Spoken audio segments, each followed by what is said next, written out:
E é isso, vamos lá então, né? Entrar no assunto dessa semana, né? Que é a. Pensei nesse tema da gente não passar em branco nessa semana da consciência negra.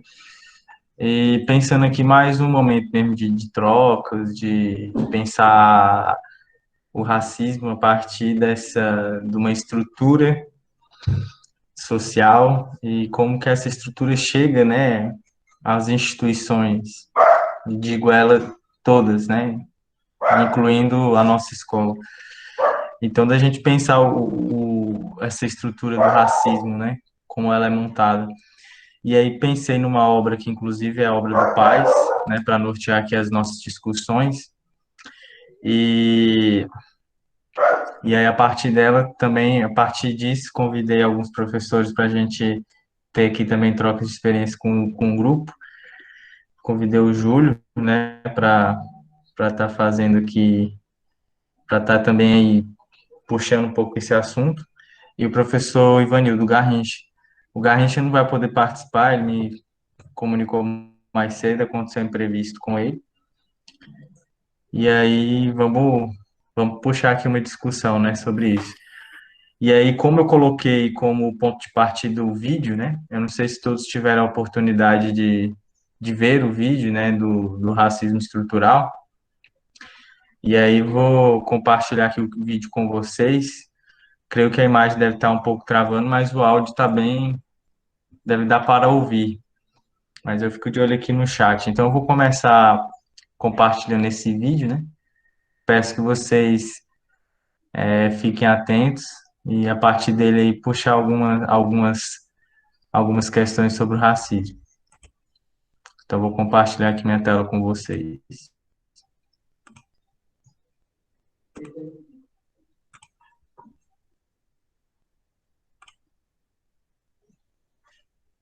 Escravizados, mas trabalhávamos. A partir daí, somos vistos como preguiçosos, que não gostamos de trabalhar, vadios.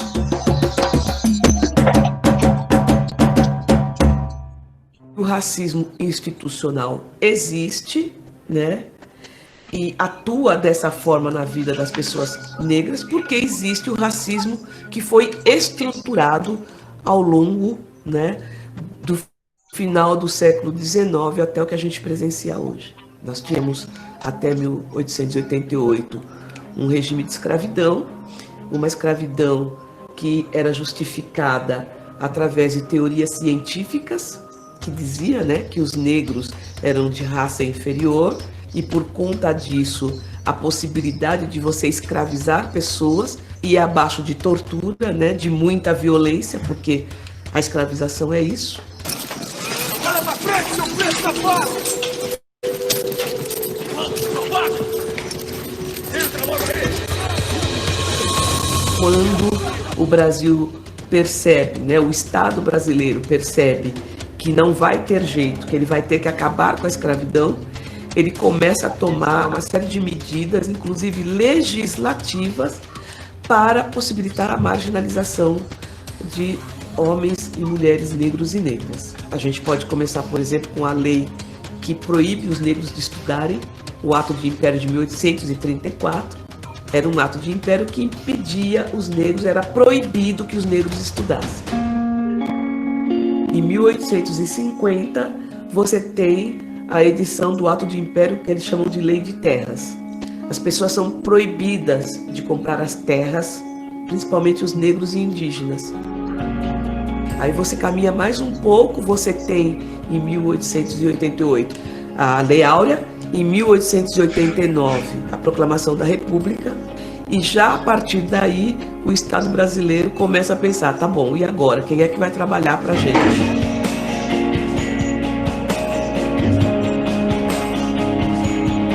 Os seres humanos é uma espécie só. Ele pode ter nascido na Mongólia, ele pode ser do Polo Norte, do Japão, dos Estados Unidos ou da América Latina. O coração é o mesmo, o fígado é o mesmo. A única diferença que existe é a diferença externa. Não come da mesma comida, não sofre das mesmas doenças, pouco assim, não precisa dos mesmos remédios. quando a gente sua, não sua o corpo, tal qual um branco boca, hein? A partir daí somos vistos como preguiçosos, que não gostamos de trabalhar, vadios. As mulheres são vistas como prostitutas, como hipersexualizadas, né? Macumbeiras. Então, já pensando nisso, eles já começam a trazer os europeus, principalmente alemães e italianos, para substituir a mão de obra escrava. Muitos desses europeus vêm para o Brasil já recebendo um pedaço de terra, algum dinheiro e animais. E o que acontece com essa massa de homens e mulheres negros e negras após a abolição da escravatura? Sem terra, sem educação e sem trabalho. Em 1890, a República, né, tem as suas primeiras leis penais, dentre elas a lei de vadiagem. Os negros que eram encontrados sem trabalho na rua poderiam ser presos. E você tem a lei do capoeira, que proíbe os negros de jogarem capoeira ou de manifestar as suas culturas na rua, porque, na verdade, o intuito, além de proibir essa manifestação, era proibir o agrupamento, o ajuntamento de negros nas ruas. E é por isso que a gente fala hoje que a gente tem um racismo que ele foi estruturando-se.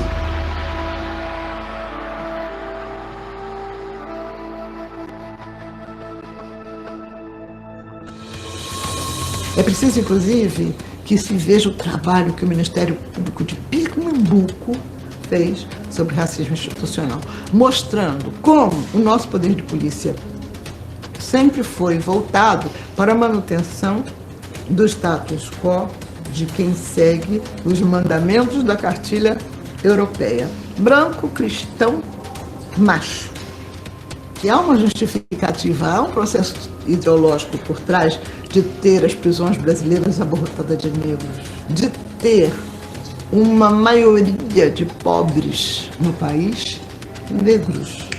Esse é um projeto filosófico do próprio grupo que comanda o país.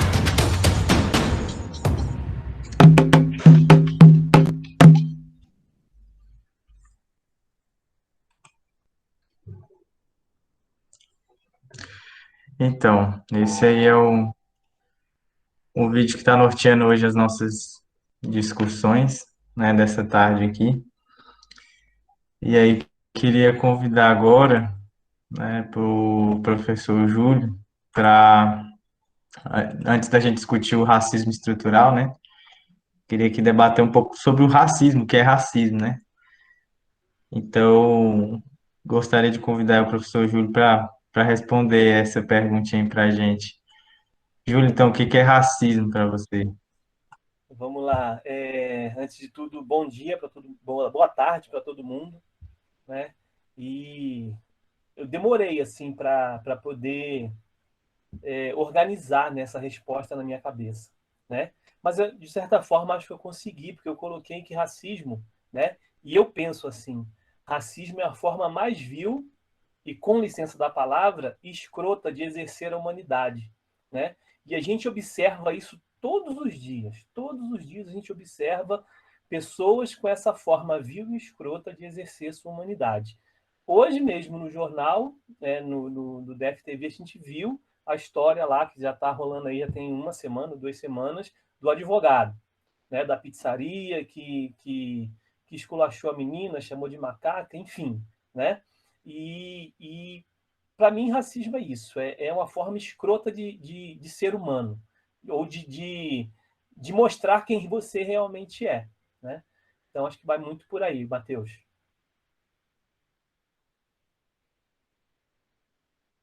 Massa, Júlio. Não sei se mais alguém se sente à vontade de responder isso sobre o que é racismo para você, alguém do grupo. Eu poderia dar uma Ou se alguém contribuição? se manifesta. Sim, ué. Pode, Jéssica, com certeza. Bom, esse tema é bem extenso, né? Mas eu acho que uma das primeiras coisas para se entender que o racismo ele é uma estrutura social e uma estrutura de poder. Por isso, ele está acima, digamos assim, das pessoalidades, das relações. E essa é uma das grandes dificuldades no Brasil para que o racismo seja reconhecido como tal, é porque muitas vezes as manifestações racistas elas são reduzidas a mal-entendidos, comentários jocosos, ou ele é minimizado mesmo, ele não é reconhecido. E as relações afetivas e pessoais, elas sempre são trazidas como um modo de atenuar um ato racista. Então é muito comum a pessoa falar: ah, eu não sou racista, eu namoro uma pessoa negra, eu não sou racista, minha mãe é negra. E esses tipos de comportamento que colocam o racismo como uma coisa pontual e da esfera do pessoal, que muitas vezes não permite que o racismo seja enxergado como uma estrutura de poder que se manifesta pelas instituições, né? Inclusive a escola. Essa seria a minha contribuição. Show, Jéssica. Acho que falou bem aí, né? E muitas vezes é muito doido. Eu acho que tem, para quem se considera negro, né? A gente tem a gente nasce duas vezes, né? Primeiro, quando realmente a gente vem à vida, e a segunda, quando a gente sofre algum ato e se encaixa em algum tipo de grupo, né? Acho que é isso que você quer trazer, né? Com a questão da estrutura social. E eu queria compartilhar, assim, que quando eu me vi, assim, enquanto negro, foi ainda muito pequeno, né? Ainda numa situação, assim, bem familiar, onde a gente chega, assim, na casa de uma tia, e aí tem um primo que ao me receber no portão, fala assim: uai, mãe, ele é meu primo, não tem um primo preto. E isso ainda é muito novo, com 4, 5 anos de idade, não sabia processar aquilo, né? Mas aí quando eu de fato tenho consciência do que é estar nesse lugar, é quando eu entro na faculdade, né? E aí me vem muito essa história que desde criança, cresci muito minha mãe falando isso, né, desse fato. E quando eu chego na faculdade, eu me deparo assim com um lugar extremamente elitista e embranquecido, né? Então, eu sou formado no Uniceub e foi um choque para mim quando eu fiz minha faculdade à noite, né? Normalmente quem faz faculdade à noite passa, né, o dia ralando e tal. Então, assim, quando eu ia para a faculdade à noite, de fato eu via assim mais uma diversidade, né, de cores, digamos assim. Mas eu fiquei em choque quando eu fui no CEUB de dia, que aí eu de fato me dei assim que eu não vi nenhum corpo negro naquele lugar e aquilo me chocou muito, né? Então, acho que a questão do racismo, né, já trazendo para essa questão mais estrutural, ela também existe, né, para os brancos, né? Não só para os brancos, mas também como para pessoas que se aglutinam em torno de uma determinada cultura, né? Mas só que para uns há privilégio, né? E para outros há muita desumanidade, né? Como já foi trazido aqui, né? Então, acho que a gente já entra nessa parte, né, do racismo estrutural, né? Que é realmente como ele se organiza, né, na nossa sociedade brasileira. E aí queria convidar os professores de história para a gente entrar um pouco nesse assunto, que seria ali no período da proclamação da República, né? Não sei se os professores estão aí, deixa eu ver, tem a Fabiana, deve ter o Carlito aí, Estou presente. não sei se quem mais. Então, eu queria, Carlito, se tu puder trazer um pouquinho aí do contexto em que se deu ali a proclamação da República, né? Não sei se tu consegue fazer assim, só trazer mesmo o histórico para trazer e em seguida eu trago um pouco de como é que ficaram os negros, né, nessa situação. Eu acho que é interessante a gente pensar como que a República, por que que foi feita, com quais interesses, né? E se existiam outras possibilidades, digamos assim, né? Então a história do Brasil ela é cheia de omissões, eu diria assim, de silenciamentos, né? De várias lutas populares, de povos indígenas, né, autóctones, de povos trazidos da África enquanto escravos, de povos aqui também, de outros povos europeus, além de portugueses, né? Então tivemos francês, holandês, então é uma história de conflitos e disputas, né? Entre esses conflitos e disputas, a gente teve uma afirmação muito grande e um combate muito aguerrido ali de povos vindos da África. Então, um exemplo claro é a luta dos Palmares, né? E para trazer mais perto aí da gente, a gente tem Cavalcante aqui no Goiás, quem conhece ali na Chapada dos Veadeiros, inclusive que acabou de eleger um prefeito quilombola, né? Fiquei muito feliz com essa notícia, cara.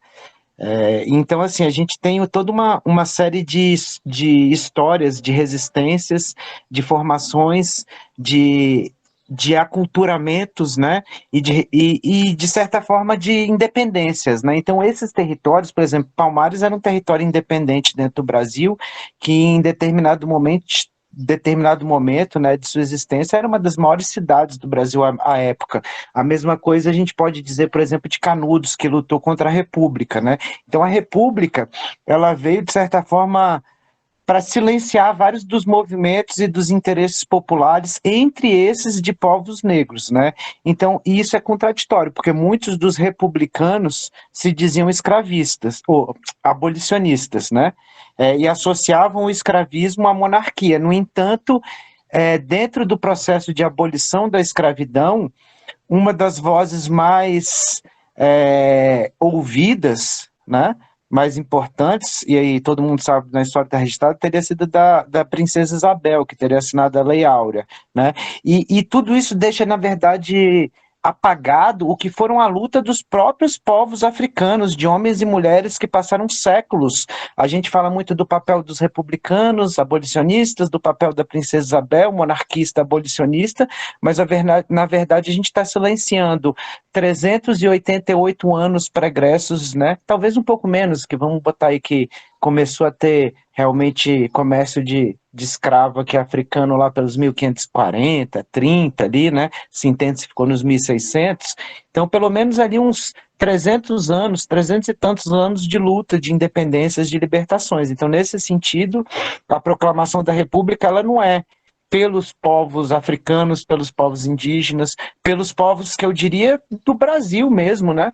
Ela é uma proclamação, como a gente sabe, como quase todas as outras mudanças que a gente teve no Brasil, elas não são mudanças, né? Elas são acordos entre elites para conseguir segurar algumas permanências. Então, a gente fala muito, por exemplo, que a proclamação da República evitou a divisão do território brasileiro em várias outras repúblicas, por exemplo, né? Movimentos que já vinham acontecendo desde a Conjuração Baiana, da Conjuração Mineira, né? Enfim, eu acho que por esse lado aí. Ô, Matheus. Massa. Deixa. Sim, Júlio. Quero aproveitar a fala do Carlito, que o Carlito, ele sempre me ajuda nas aulas, sempre quando eu estou falando de modernismo, ele chega justamente na hora que eu estou falando do povo preto, né? Falando do modernismo, né, e da necessidade do modernismo que o modernismo veio trazer de se falar de uma literatura, né, genuinamente brasileira, de expressar realmente quem era o povo brasileiro, né? Então, vou fazendo um apanhado histórico também da formação desse povo, né? Então, eu vou lá na Lei Áurea também, aí eu começo a conversar com os alunos o que aconteceu com o povo negro depois da Lei Áurea, né? Porque ela foi uma lei de liberdade, mas uma lei sem igualdade, sem dignidade nenhuma, né? Então, assim, o que acontecia com os negros libertos, né? A partir daquele momento? Eles não arrumavam emprego porque ninguém queria dar emprego para eles, né? Então, eles foram sendo segregados aos morros, né? Segregados, viver à margem. E hoje a gente tem as favelas, principalmente no Rio de Janeiro, que é uma realidade que ainda tá pulsando aqui em mim, né? Então, assim, eles foram segregados aos morros cariocas, né? E esse eco, né? Ele ainda vem até hoje no Rio de Janeiro, porque como foi dito aí no vídeo, o negro ele foi proibido, foram criadas leis de proibir negros indígenas de trabalhar, de comprar terras, né? Então, assim, e várias histórias que meu pai contava, né, que não se podia jogar capoeira, quem fosse pego jogando capoeira era preso, e se fosse negro, tinha que andar não com identidade, vejam vocês, era com carteira de trabalho, né? Se você fosse pego sem sua carteira de trabalho, ou se fosse pego com a sua carteira de trabalho e ela não estivesse assinada, você era preso por não ter a carteira de trabalho assinada. E como eu falei, esse eco, ele veio, eu peguei um pouco desse eco, né? Porque quando eu fui tirar meus documentos, minha mãe, qual foi o primeiro documento que ela falou? Tira primeiro a carteira de trabalho, né? Para você não ser pego pela rua, para você não ser preso por aí. Então, se um negro fosse visto andando na rua, com um cavaquinho na mão, com um pandeiro na mão, eles eram presos por contravenção, né? Então, assim, essa marginalização do negro, ele surgiu justamente com a Lei Áurea, que foi uma lei, volto a dizer, de liberdade, mas sem igualdade e sem dignidade. Aí, quando chegaram a força de trabalho de fora, os italianos, né, e outros, aí mesmo que o negro foi ficando muito mais isolado, muito mais jogado, muito mais esquecido, né? Aí volto para a estrutura, né? Então essa estrutura, esse racismo estrutural começou aí, né? Deixando o negro de lado, sem direito a estudar, sem direito a trabalhar, sem direito a comprar nada.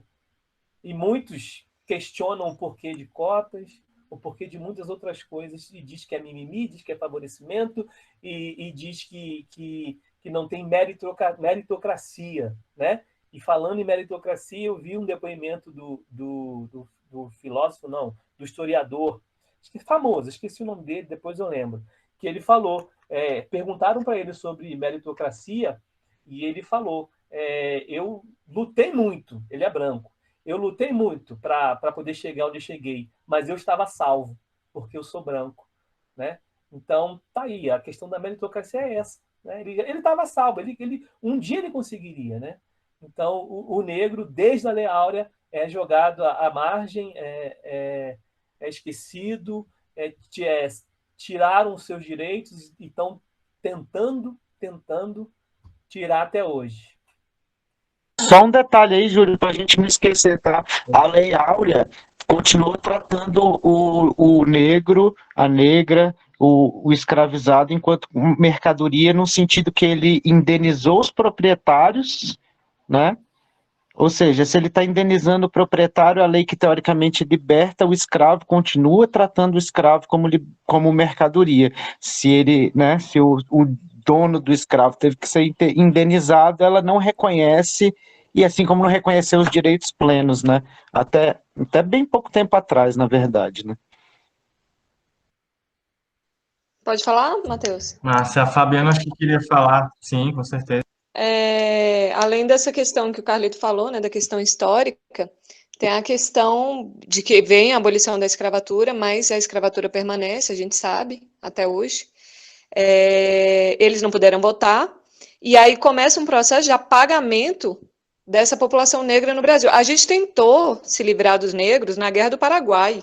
A gente enviou a população negra que a gente tinha próximo das regiões, assim como a Argentina fez, a gente tentou apagar, enviando eles para a guerra para que eles morressem na Guerra do Paraguai. O problema é que o Brasil recebeu quase 6 milhões de negros escravizados do continente africano.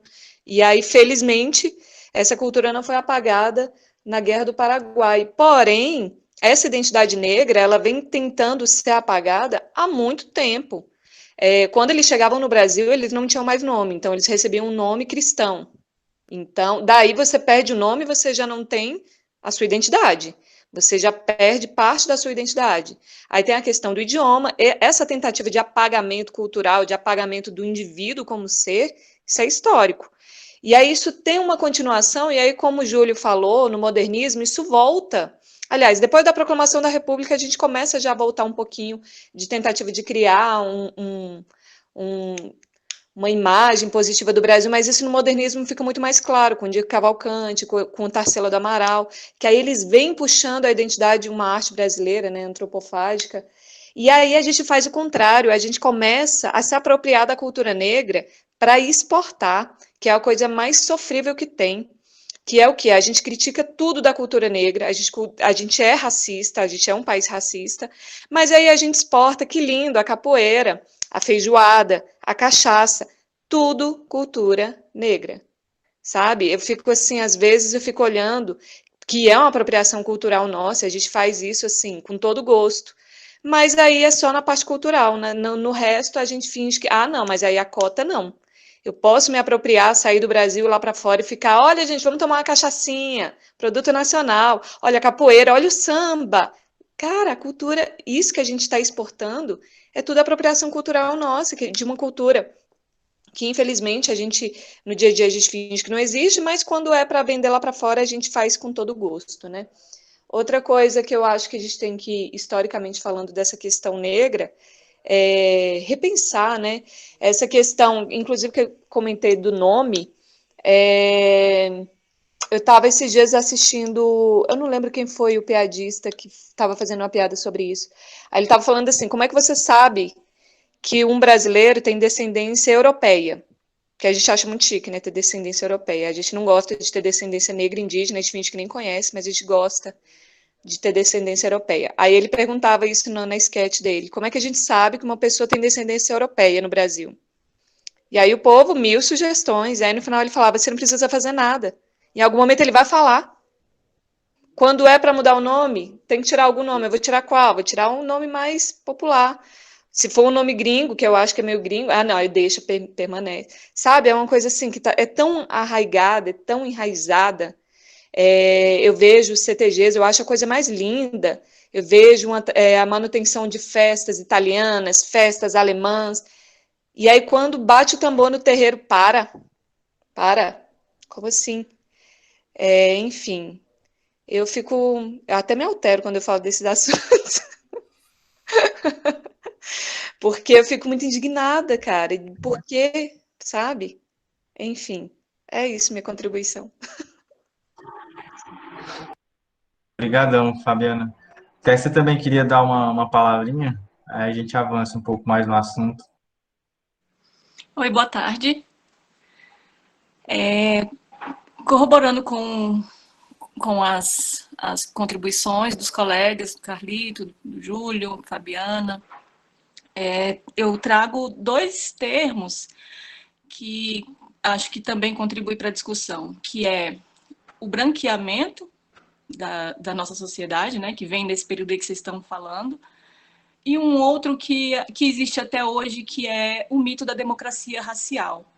Né? E aí eu vou só falar e me estender um pouquinho sobre o mito da democracia racial, lembrando de Florestan Fernandes, que no pós-Segunda Guerra Mundial, que foi uma guerra que tem, né, a gente vê que tem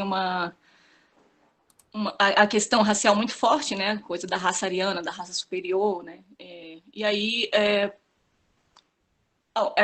com a instituição da ONU, existe a ideia de que, assim, mas existe um lugar no mundo onde as raças convivem harmonicamente. Tem um lugar no mundo que é diferente. O Brasil é um lugar onde tem raças de pessoas que convivem de lugares diferentes, de origem diferente, e vivem em paz. Lá não tem guerra por causa disso, né? E aí, porque a gente tem o apartheid na África do Sul, os Estados Unidos o racismo lá é escancarado. E aí se encomenda uma pesquisa para mostrar como que vive essa sociedade.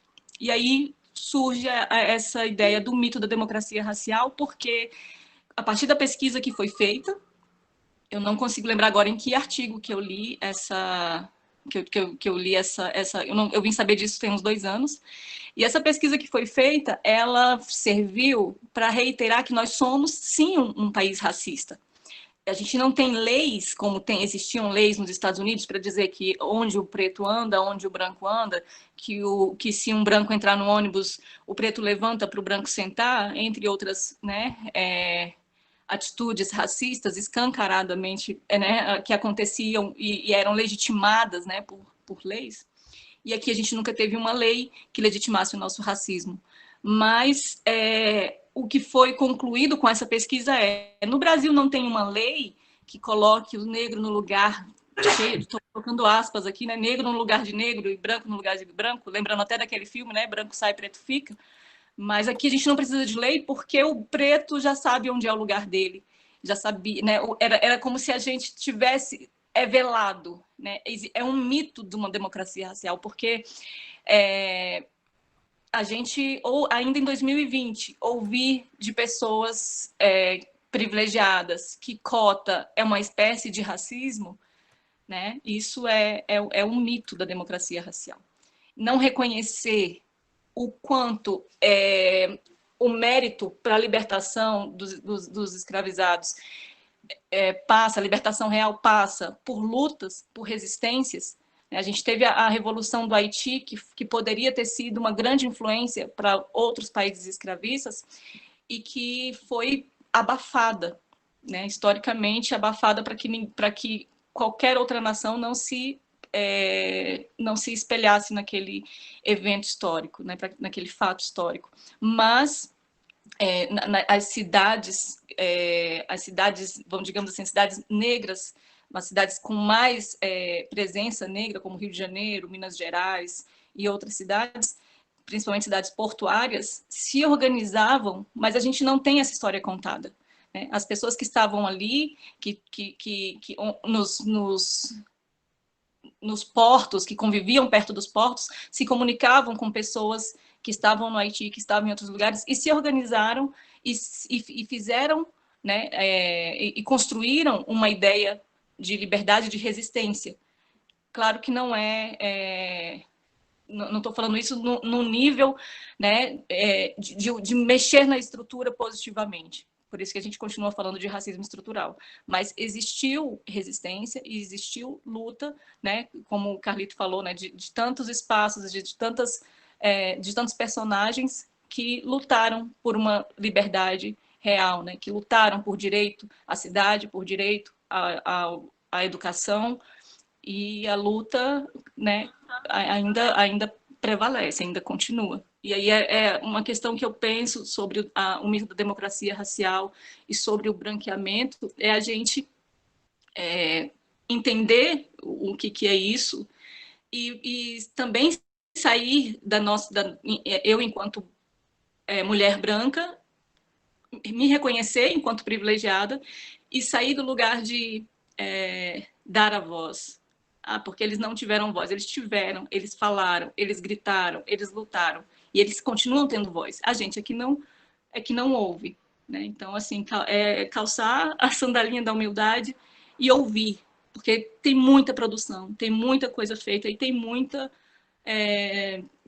tem muita resistência até hoje. Se essa cultura sobrevive, como a Fabiana disse, né, é graças à resistência e à luta dos povos negros. É isso. Posso só fazer uma complementação, Matheus? Sobre essa questão do mito da democracia racial, né? Tem a obra do Gilberto Freire, Casagrande Senzala, que é o cara que talvez de onde essa ideia tenha surgido, né? E aí o Gilberto Freire, a ideia básica do livro é que o Brasil não tem racismo ligado à cor, né? Que teria um racismo ligado à sua condição social, ou seja, você vai ser discriminado se você é pobre ou rico e não se você é preto ou branco. Seria mais ou menos essa tese do Gilberto Freire. E aí ele vai falar que porque no Brasil houve muita miscigenação racial e que essa miscigenação racial, de certa forma, ela foi benéfica para os indígenas e para os negros, né? Porque daí o negro que se aproxima... Isso aí é a ideia do Gilberto Freire, tá, galera? Eu não concordo com nada disso, eu estou dizendo que eu lembro mais ou menos da obra dele, né? De que o negro que se aproximasse do branco e aí ele fosse se branqueando por meio do casamento e tal, ele não ia mais ser vítima do racismo porque ele ia ascender socialmente e que aquilo era permitido na sociedade brasileira, então que era... O Conrado aí tá querendo falar, acho que vou até passar para ele. Continua aí, Conrado, vai, que eu acho que você pode falar melhor do que eu, mas essa questão tá na obra do Gilberto Freire, né? Não só antes do Conrado passar para Ana Paula, E aí, Conrado, vou pedir para tu entrar na tua fala nesse segundo bloco, que aí eu acho que é uma coisa que também vai render bastante, que é já entrando no racismo, a gente falando do racismo, né, estrutural, ele na instituição escola, né, e gostaria até que tu falasse um pouquinho disso depois. Eu vou passar agora para Ana Paula, aí eu puxo o gancho e aí a gente vai para esse segundo bloco aí.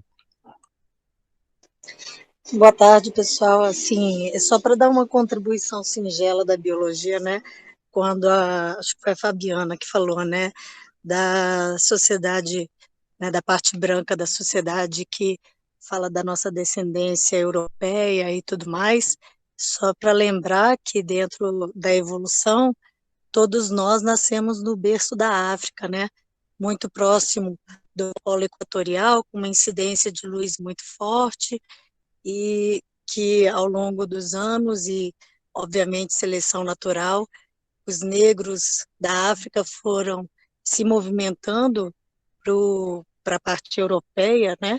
E cada vez mais distante dessa incidência solar, o que, em tese, os negros, sabidamente, têm baixa vitamina C no corpo e baixa melanina, e quanto mais longe do polo equatorial, menor incidência de luz, menor fixação de vitamina D, e por seleção natural acabavam tendo filhos menores, raquíticos e que não tinham sucesso reprodutivo nessa área do mapa mundi, né?